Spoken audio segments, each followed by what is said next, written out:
Hey everyone, and welcome to my channel. Today, I'm going to show you how to import KML files into BaseCamp. This is a great way to add custom routes, tracks, and waypoints to your Garmin devices.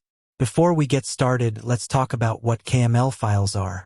KML, or Keyhole Markup Language, is a file format that is used to store geographic data.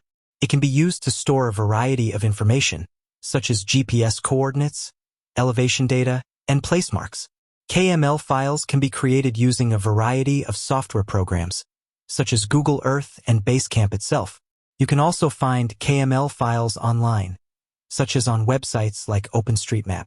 Now that we know what KML files are, let's get started with the import process. Step 1. Open BaseCamp. If you don't have BaseCamp installed, you can download it from the Garmin website. Step 2. Click on the File menu and select Import. Step 3. Browse to the location of the KML file you want to import. Step 4.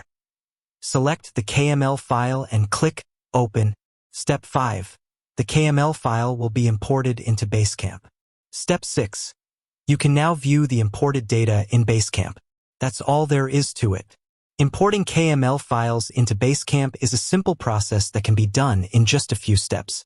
Additional tips. If you have a lot of KML files to import, you can use the Import Multiple Files option in the File menu. You can also import KML files directly from Google Earth by right-clicking on a route or track and selecting Save as KML.